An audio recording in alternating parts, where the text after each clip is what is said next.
মহান আল্লাহ তাআলা এই মহাবিশ্ব সৃষ্টি করেছেন এবং আদম আলাইহিস সালামের মাধ্যমে এই দুনিয়াতে মানব জীবনের সূচনা করেছেন। এইভাবে মহান আল্লাহ তাআলা পৃথিবীতে অসংখ্য সম্প্রদায় সৃষ্টি করেছেন এবং মানবজাতির হেদায়েতের জন্য অসংখ্য নবী রাসূল পাঠিয়েছেন। বিভিন্ন রেওয়াতে বর্ণিত হয়েছে এই দুনিয়াতে প্রায় 1,24,000 নবী রাসূল আগমন করেছেন।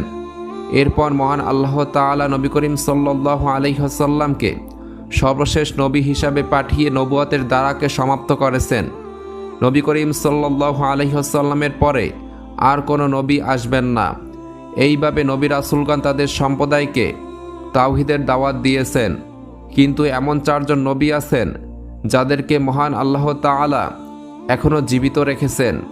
এখন প্রশ্ন হচ্ছে, এই 4 জন নবী কারা এবং মহান আল্লাহ তাআলা তাদেরকে এখনও কেন জীবিত রেখেছেন? এই 4 জনের মধ্যে প্রথম নবী যিনি জীবিত রয়েছেন তিনি হলেন হযরত ঈসা ইবনে মারিয়াম আলাইহিস সালাম। ঈসা আলাইহিস সালাম হচ্ছেন মহান আল্লাহ তাআলার একজন অত্যন্ত গুরুত্বপূর্ণ নবী এবং রাসূল। নবী করিম সাল্লাল্লাহু আলাইহি ওয়াসাল্লামের জন্মের প্রায় 600 বছর পূর্বে ঈসা ইবনে মারিয়াম আলাইহিস সালাম পৃথিবীতে আগমন করেছিলেন। বনি ইসরায়েল সম্প্রদায় ঈসা ইবনে মারিয়াম আলাইহিস সালামকে হত্যা করার ষড়যন্ত্রে লিপ্ত হয়েছিল, কিন্তু মহান আল্লাহ তাআলা তার অশেষ কুদরতে ঈসা ইবনে মারিয়াম আলাইহিস সালামকে রক্ষা করেছিলেন। মহান আল্লাহ তাআলা তাকে জীবিত অবস্থাতেই আসমানে উঠিয়ে নিয়েছিলেন। পবিত্র কোরআন এবং হাদিসে সুস্পষ্টভাবে বলা হয়েছে ঈসা ইবনে মারিয়াম আলাইহিস সালাম কিয়ামতের পূর্বে আবারও পৃথিবীতে আসবেন। ঈসা ইবনে মারিয়াম আলাইহিস সালাম ফজরের সালাতের সময় দামেস্কের পূর্ব প্রান্তে অবস্থিত একটি সাদা মিনার বিশিষ্ট মসজিদে অবতরণ করবেন। তার সঙ্গে 2 জন ফেরেশতা পৃথিবীতে অবতরণ করবেন। পৃথিবীতে ফিরে আসার পর তিনি দাজ্জালকে হত্যা করবেন, বিবাহ করবেন এবং তার সন্তানও হবে। এরপর তিনি স্বাভাবিকভাবেই ইন্তেকাল করবেন এবং তাকে নবী করিম সাল্লাল্লাহু আলাইহি ওয়াসাল্লামের পাশে জান্নাতুল বাকি কবরস্থানে দাফন করা হবে। পবিত্র কোরআন এবং হাদিসে সুস্পষ্টভাবে উল্লেখ করা হয়েছে ঈসা ইবনে মারিয়াম আলাইহিস সালাম মৃত্যুবরণ করেন নাই, বরং তাকে জীবিত অবস্থায় আসমানে উঠিয়ে নেওয়া হয়েছে এবং ভবিষ্যতে কিয়ামতের নিকটবর্তী সময়ে হযরত মুহাম্মদ সাল্লাল্লাহু আলাইহি ওয়াসাল্লামের উম্মত হিসাবে তিনি আবারও পৃথিবীতে ফিরে আসবেন। ইতিহাস থেকে জানা যায় তৎকালীন জেরুজালেমের বাদশা ইহুদিদের পরামর্শ অনুসারে ঈসা আলাইহিস সালামকে হত্যা করার সিদ্ধান্ত নিয়েছিল। যখন ইহুদিরা ঈসা আলাইহিস সালামকে হত্যার জন্য চূড়ান্ত পরিকল্পনা করেছিল, তখন জিবরাইল আলাইহিস সালাম ঈসা আলাইহিস সালামকে একটি ঘরে প্রবেশ করতে বলেছিলেন। সেই ঘরে একটি জানালা ছিল। ঈসা আলাইহিস সালাম যখন ঘরে প্রবেশ করলেন, তখন জিবরাইল আলাইহিস সালাম সেই জানালা দিয়ে তাকে আসমানে উঠিয়ে নিলেন এবং ঈসা আলাইহিস সালামের পরিবর্তে অন্য একজন ব্যক্তির চেহারা ঈসা আলাইহিস সালামের মতো করে দেওয়া হয়েছিল। ফলে বিভ্রান্ত ইহুদিরা সেই ব্যক্তিকে গ্রেপ্তার করেছিল এবং তাকে ক্রুশবিদ্ধ করে হত্যা করেছিল। প্রিয় দর্শক, ক্রুশবিদ্ধ কি তা আমরা অনেকেই জানি না। ক্রুশবিদ্ধ মানে হলো কাউকে কাঠের ক্রোশের মতো কাঠের সাথে হাত পা বেঁধে ঝুলিয়ে মারা।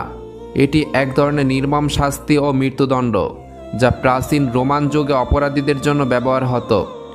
যখন ঈসা আলাইহিস সালামের মতো দেখতে সেই ব্যক্তিকে ক্রুশবিদ্ধ করে হত্যা করা হচ্ছিল, তখন সেখানে উপস্থিত লোকদের মধ্যে 3 ধরনের মতামত প্রকাশ পেয়েছিল।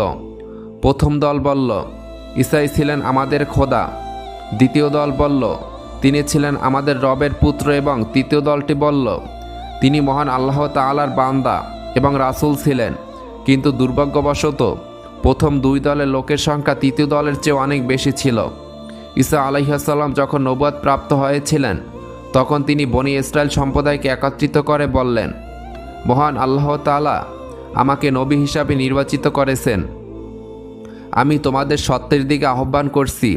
ঈসা আলাইহিস সালামকে মূলত বনি ইসরায়েল সম্প্রদায়ের কাছে পাঠানো হয়েছিল। তাওরাত কিতাবে বলা হয়েছিল মহান আল্লাহ তাআলা এমন একজন নবীকে পাঠাবেন যিনি ইহুদি ধর্মের বিকৃতিকে ধ্বংস করে দেবেন। এই ভয়ে ইহুদিরা ঈসা আলাইহিস সালামকে হত্যার পরিকল্পনা করেছিল। ইহুদিরা তুতিয়া নামক একজন কুখ্যাত খুনিকে বেছে নিল ঈসা আলাইহিস সালামকে হত্যা করার জন্য।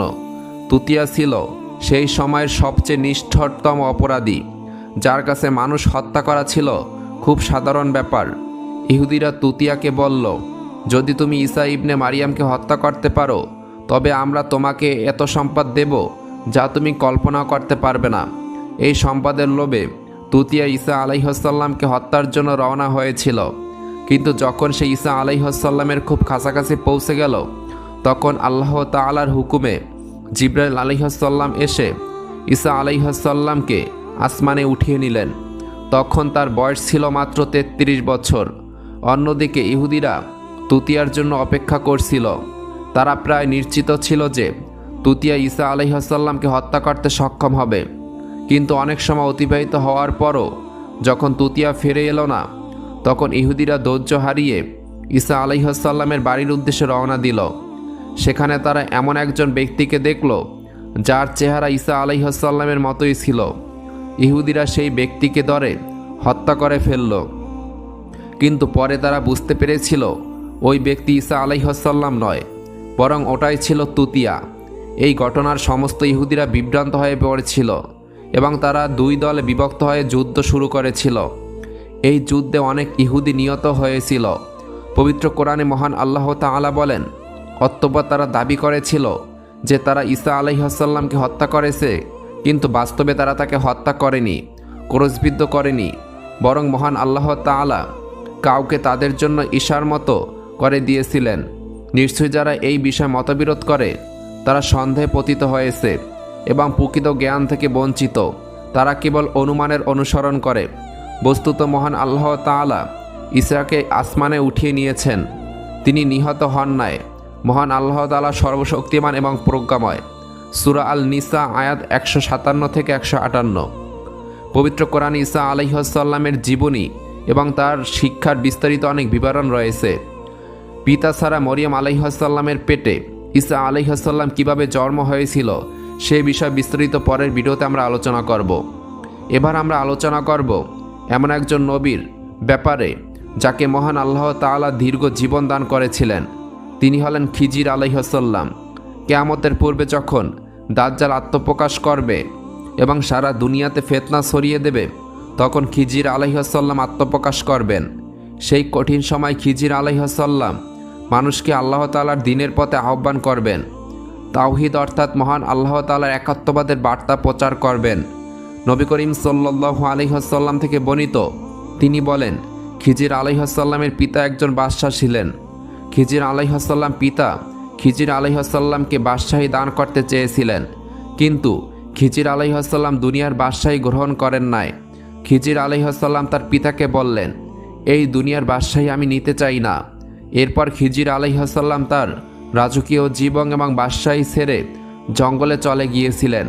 তিনি জঙ্গলের এমন নির্জন স্থানে বসবাস করতেন যাতে কেউ তাকে খুঁজে না পায়। এরপর খিজির আলাইহিসসালাম একাগ্রচিত্রে মহান আল্লাহ তাআলার ইবাদতে মগ্ন হয়েছিলেন। একদিন তিনি একটি জীবন্ত পানির ঝর্ণার সন্ধান পেয়েছিলেন। সেই পানি পান করার মাধ্যমে তিনি দীর্ঘ জীবন লাভ করেছিলেন। খিজির আলাইহিসসালামের এই দীর্ঘ জীবন লাভ করার ঘটনাটি বিভিন্ন কিতাবে বর্ণিত হয়েছে। আনাস রাদিয়াল্লাহু তাআলা থেকে বর্ণিত একটি রিওয়ায়াতে বলা হয়েছে, যখন নবী করিম সাল্লাল্লাহু আলাইহি ওয়াসাল্লাম ইন্তেকাল করেছিলেন, তখন একজন বৃদ্ধা ব্যক্তি সকলকে অতিক্রম করে নবী করিম সাল্লাল্লাহু আলাইহি ওয়াসাল্লামের পবিত্র দেহের কাছে এসে দাঁড়িয়েছিলেন। তিনি কান্না সহকারে কিছুক্ষণ দোয়া পরে চলে গেলেন। তিনি চলে যাওয়ার পর সাহাবায়ে কেরাম জানতে চেয়েছিলেন এই ব্যক্তি কে ছিলেন। তখন আলী রাদিয়াল্লাহু তাআলা আনহু বললেন, আমি তাকে চিনি, ইনি হচ্ছেন খিজির আলাইহিসসালাম। খিজির আলাইহিসসালাম মহান আল্লাহ তাআলার হুকুমে বিপদগ্রস্ত মানুষকে সাহায্য করেন, তাদের সংশোধন করেন এবং আল্লাহ তাআলার হুকুম অনুসারে জীবনযাপন করার শিক্ষা দেন। তিনি অত্যন্ত পুণ্যবান এবং পরহেজগার ব্যক্তি। কিছু রিওয়ায়াতে উল্লেখ করা হয়েছে, খিজির আলাইহিসসালামের ইতিহাস বাদশাহ জুলকারনাইনের সঙ্গে জড়িত। ইবনে আব্বাস রাদিয়াল্লাহু তাআলা আনহু থেকে বর্ণিত, খিজির আলাইহিসসালাম সরাসরি আদম আলাইহিসসালামের সন্তান ছিলেন। মহান আল্লাহ তাআলা তাকে দীর্ঘ আয়ু দান করেছেন, এমনকি তিনি শেষ জামানার দাজ্জালের যুগে আত্মপ্রকাশ করবেন। আবার কিছু কিছু রিওয়ায়াতে বলা হয়েছে, খিজির আলাইহিসসালামের ডাক নাম হচ্ছে আবুল আব্বাস, তার প্রকৃত নাম হচ্ছে বিলিয়া। কথিত আছে খিজির আলাইহিসসালাম নবী করিম সাল্লাল্লাহু আলাইহি ওয়াসাল্লামের সঙ্গে সাক্ষাৎ করেছিলেন, তাই তিনি সাহাবীদের মর্যাদা লাভ করেছেন। আবার অন্য এক কিতাবে বর্ণিত আছে আদম আলাইহিসসালাম ওফাতের সময় তিনি তার সন্তানদের ওসিয়ত করে বলেছিলেন, আমার দেহ একটি গুহায় সংরক্ষিত থাকবে। যখন তোমরা এই অঞ্চল থেকে চলে যাবে তখন আমার দেহটাকে শাম দেশে নিয়ে যাবে এবং সেখানেই দাফন করবে। এই রেওয়াতে আরও উল্লেখ করা হয়েছে আদম আলাইহিসসালাম দোয়া করে বলেছিলেন, যে ব্যক্তি আমাকে শাম দেশে দাফন করবে মহান আল্লাহ তাআলা তাকে যেন কিয়ামত পর্যন্ত আয়ু দান করে। আদম আলাইহিসসালামের দাফন কার্য সম্পন্ন হওয়ার পর খিজির আলাইহিসসালাম দীর্ঘ আয়ুর অধিকারী হয়েছেন। খিজির আলাইহিসসালামের দীর্ঘ জীবন সম্পর্কে বিভিন্ন তাফসির কিতাবে বলা হয়েছে তিনি আবে হায়াতের পানি পান করেছিলেন। তৎকালীন বাদশাহ জুলকারনাইনের কিছু প্রাচীন কিতাবের মাধ্যমে জানতে পেরেছিলেন শামের বংশে এমন একজন ব্যক্তি আত্মপ্রকাশ করবেন যিনি আবে হায়াতের পানি পান করবেন এবং এর ফলে তিনি দীর্ঘ জীবন লাভ করবেন। এরপর জুলকারনাইন আবে হায়াতের সন্ধানে পশ্চিম এবং পূর্ব দিকে যাত্রা শুরু করেছিলেন। জুলকারনাইনের সঙ্গে খিজির আলাইহিসসালামও ছিলেন। যাত্রাপথে তারা অন্ধকারাচ্ছন্ন এলাকায় পরস্পর বিচ্ছিন্ন হয়ে গেলেন। সেখানে খিজির আলাইহিসসালাম আবে হায়াতের সন্ধান পেয়েছিলেন এবং আবে হায়াতের পানি পান করেছিলেন, কিন্তু জুলকারনাইন তা পান করতে পারেন নাই। আবে হায়াত পানি সম্পর্কে বলা হয় এটা বরফের চেয়েও ঠান্ডা, দুধের চেয়েও সাদা এবং মধুর চেয়েও মিষ্টি। তবে এই আবে হায়াত সম্পর্কে ওলামায়ে কেরামের মধ্যে অনেক মতভেদ রয়েছে। বেশিরভাগ আলেম এটাকে কেচ্চা কাহিনী হিসাবে গণ্য করে থাকেন, কারণ পবিত্র কোরআন বা সহিহ হাদিসে আবে হায়াত সম্পর্কে কিছুই বলা হয়নি। খিজির আলাইহিসসালাম এমন একজন নবী যাকে পবিত্র কোরআনে মহান আল্লাহ তাআলা বান্দা হিসাবে উল্লেখ করা হয়েছে। বিভিন্ন ইসলামিক এবং অন ইসলামিক বর্ণনায় তাকে মহান আল্লাহ তাআলার ওলি, গোলাম বা ফেরেশতা হিসেবে আখ্যায়িত করা হয়েছে। এরপর ইলিয়াস আলাইহিসসালাম হচ্ছেন ঈসা ও খিজির আলাইহিসসালামের পর তৃতীয় জীবিত নবী, যার কথা পবিত্র কোরআনের 2টি স্থানে উল্লেখ করা হয়েছে। তাফসির কিতাবসমূহে বর্ণিত হয়েছে ইলিয়াস আলাইহিসসালাম একটি নুরানি ঘোড়ায় চড়িয়ে আসমানে উঠে নেওয়া হয়েছিল। এই ঘটনার সাক্ষ্য আনাস রাদিয়াল্লাহু তাআলা আনহু একটি রেওয়াতে পাওয়া যায়। তিনি বলেন, আমি এবং নবী করিম সাল্লাল্লাহু আলাইহি ওয়াসাল্লাম মরুভূমিতে যাত্রা করেছিলাম। তখন আমরা একটি আওয়াজ শুনলাম, হে আমার রব, আমাকেও মুহাম্মদ সাল্লাল্লাহু আলাইহি ওয়াসাল্লামের উম্মত বানিয়ে দিন। এই আওয়াজ শুনে নবী করিম সাল্লাল্লাহু আলাইহি ওয়াসাল্লাম আমাকে বললেন, হে আনাস, এই আওয়াজ কার তা তুমি খুঁজে বের করো। আনাস রাদিয়াল্লাহু তাআলা আনহু বললেন, যখন আমি পাহাড়ের ভিতরে গেলাম তখন দেখলাম একজন সাদা পোশাক পরিহিত বৃদ্ধ মহান আল্লাহ তাআলার ইবাদতে মশগুল রয়েছেন।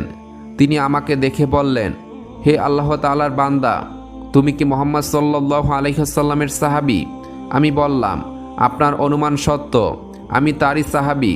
তখন সেই বৃদ্ধা বললেন, আমার সালাম মুহাম্মদ সাল্লাল্লাহু আলাইহি ওয়াসাল্লামকে পৌঁছে দিও এবং তাকে বলবে ইলিয়াস আলাইহিস সালাম আপনার সঙ্গে সাক্ষাৎ করতে চান। আমি ফিরে এসে নবী করিম সাল্লাল্লাহু আলাইহি ওয়াসাল্লামকে ইলিয়াস আলাইহিস সালামের বার্তা পেশ করছিলাম। এরপর নবী করিম সাল্লাল্লাহু আলাইহি ওয়াসাল্লাম আমাকে তার সঙ্গে নিলেন এবং ইলিয়াস আলাইহিস সালামের সঙ্গে দেখা করার জন্য রওনা হলেন। যখন নবী করিম সাল্লাল্লাহু আলাইহি ওয়াসাল্লাম ইলিয়াস আলাইহিস সালামের নিকটে পৌঁছে গেলেন তখন আমি কিছুটা দূরে সরে গেলাম। নবী করিম সাল্লাল্লাহু আলাইহি ওয়াসাল্লাম এবং ইলিয়াস আলাইহিস সালামের মধ্যে বেশ কিছুক্ষণ কথাবার্তা হয়েছিল। এই সময় আসমান থেকে খাবার নাজিল করা হয়েছিল। নবী করিম সাল্লাল্লাহু আলাইহি ওয়াসাল্লাম এই সময় আমাকেও ডাক দিলেন এবং আমরা একসঙ্গে খাবার খেয়েছিলাম। খাবার খাওয়া শেষ হলে আমি দেখলাম একটি নুরানি ঘোড়া আসমান থেকে মাটিতে নেমে আসলো এবং ইলিয়াস আলাইহিস সালাম সেই ঘোড়ায় আরোহণ করে আসমানে চলে গেলেন। পবিত্র কোরআনে ইলিয়াস আলাইহিস সালামের কথা সূরা আনামে 2 বার উল্লেখ করা হয়েছে। কিছু রেওয়াত অনুসারে তিনি হারুন আলাইহিস সালামের বংশধর ছিলেন। মহান আল্লাহ তাআলা ইলিয়াস আলাইহিস সালামকে শাম দেশের বালাক নামক শহরে পাঠিয়েছিলেন। সেখানকার লোকেরা বালাক নামক এক মূর্তির পূজা করত। কাউমে ইলিয়াস ফিলিস্তিনি পশ্চিমাঞ্চলীয় এলাকা সামারায় বসবাস করত এবং তারা বালাকের পূজা করত। ইলিয়াস আলাইহিস সালাম এই জাতিকে মূর্তি পূজা ত্যাগ করতে বলেছিলেন, কিন্তু এই অবাধ্য জাতি ইলিয়াস আলাইহিস সালামকে প্রত্যাখ্যান করে ইলিয়াস আলাইহিস সালামকে হত্যার ষড়যন্ত্র করেছিল। কিন্তু মহান আল্লাহ তাআলা তাদের এই ষড়যন্ত্র ব্যর্থ করে ইলিয়াস আলাইহিসসালামকে জীবিত অবস্থায় আসমানে উঠিয়ে নিয়েছিলেন। এখন আমরা চতুর্থ যে নবীর কথা বলবো, তিনি এখনও জীবিত অবস্থায় রয়েছেন। তিনি হচ্ছেন ইদ্রিস আলাইহিসসালাম। তার জীবিত থাকার কথা অনেক হাদিসে বর্ণিত হয়েছে। যেমন মহান আল্লাহ তাআলা সূরা মরিয়মে ইরশাদ করেন, তিনি ছিলেন একজন নেককার বান্দা এবং নবী। মহান আল্লাহ তাআলা ইদ্রিস আলাইহিসসালামকে আসমানে উঠিয়ে নিয়েছিলেন। নবী করিম সাল্লাল্লাহু আলাইহি ওয়াসাল্লামের সাথে ইদ্রিস আলাইহিসসালামের সাক্ষাৎ হয়েছিল মেরাজের রাতে। ইবনে আব্বাস রাদিয়াল্লাহু তাআলা আনহু থেকে বর্ণিত, ইদ্রিস আলাইহিসসালাম একজন দর্জি ছিলেন। কাজের পাশাপাশি তিনি সারাক্ষণ মহান আল্লাহ তাআলার জিকির করতেন। যখন সন্ধ্যা হতো তখন তার নেক আমল অনেক বেড়ে যেত। ইদ্রিস আলাইহিসসালাম নেক আমল পৃথিবীর সকল মানুষের চেয়ে বেশি হতো এবং তার নেক আমল মহান আল্লাহ তাআলার দরবারে জমা হতো। মহান আল্লাহ তাআলা সর্বপ্রথম ইদ্রিস আলাইহিসসালামকে নবুয়তের মর্যাদায় ভূষিত করে ইদ্রিস আলাইহিসসালামের উপর 30টি সহিফা অবতীর্ণ করেছিলেন। ইদ্রিস আলাইহিসসালাম ছিলেন প্রথম মানুষ যাকে জ্যোতিষশাস্ত্র এবং গণিতের জ্ঞান দান করা হয়েছিল। তিনি সর্বপ্রথম কলম দ্বারা লিখতে শুরু করেছিলেন এবং কাপড় সেলাই করার পদ্ধতি আবিষ্কার করেছিলেন। ইদ্রিস আলাইহিসসালামের পূর্বে মানুষ সাধারণত পশুর চামড়া পরিধান করত। এছাড়াও তিনি প্রথম ওজন এবং পরিমাপের পদ্ধতি প্রবর্তন করেছিলেন। ইদ্রিস আলাইহিসসালাম অধিক পরিমাণে মহান আল্লাহ তাআলার জিকিরে মশগুল থাকতেন। ফেরেশতাদের কাছে তিনি অত্যন্ত প্রিয় এবং সম্মানিত ব্যক্তি ছিলেন। ফেরেশতারা মাঝে মধ্যে ইদ্রিস আলাইহিসসালামের কাছে আসতেন। একবার মালাকুল মউত মহান আল্লাহ তাআলার অনুমতি নিয়ে মানুষের রূপে দীর্ঘ সময় ইদ্রিস আলাইহিসসালামের সঙ্গে অবস্থান করেছিলেন। যখন ইদ্রিস আলাইহিসসালাম বুঝতে পেরেছিলেন এই ব্যক্তি সাধারণ মানুষ নয়, বরং তিনি হচ্ছেন মালাকুল মউত, তখন ইদ্রিস আলাইহিসসালাম বললেন, আমি মৃত্যুর স্বাদ গ্রহণ করতে চাই না, যাতে আমি আরও বেশি পরিমাণ ইবাদত করতে পারি। মালাকুল মউত মহান আল্লাহ তাআলার অনুমতি সাপেক্ষে ইদ্রিস আলাইহিসসালামের জান কবজ করেছিলেন এবং তার জীবন আবার ফিরিয়ে দিলেন। এরপর ইদ্রিস আলাইহিসসালাম বললেন, আমি জান্নাত এবং জাহান্নাম দেখতে চাই।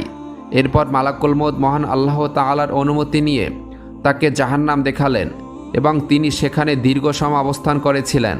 এরপর মালাকুল মউত ইদ্রিস আলাইহিসসালামকে নিয়ে জান্নাতে গেলেন। জান্নাতে যাওয়ার পর ইদ্রিস আলাইহিসসালাম বললেন, যতক্ষণ না পর্যন্ত জান্নাত জাহান্নামের স্রষ্টা আমাকে এখান থেকে চলে যাওয়ার আদেশ দেবে ততক্ষণ আমি যাব না। ইদ্রিস আলাইহিসসালাম আরও বললেন, আমি মৃত্যুর স্বাদ গ্রহণ করেছি, আমি জাহান্নাম দেখেছি এবং আমি জান্নাতে এসেছি, সুতরাং আমি এখান থেকে যেতে চাই না। ফেরেশতারা মহান আল্লাহ তাআলার হুকুমে সিদ্ধান্ত নিলেন ইদ্রিস আলাইহিসসালাম ষষ্ঠ আসমানে অবস্থান করবেন এবং ফেরেশতাদের সঙ্গে ইবাদত করবেন। কিছু রেওয়াতে বলা হয়েছে তিনি চতুর্থ আসমানে অবস্থান করছেন। প্রিয় দর্শক মণ্ডলী, আল্লাহ তাআলা আমাদের সবাইকে সঠিক বুঝ দান করুক এবং আল্লাহ তাআলা আমাদের সবাইকে হেদায়েত দান করুক। আমিন। আর আপনাদের মতামত কমেন্ট বক্সে জানিয়ে যাবেন। ধন্যবাদ।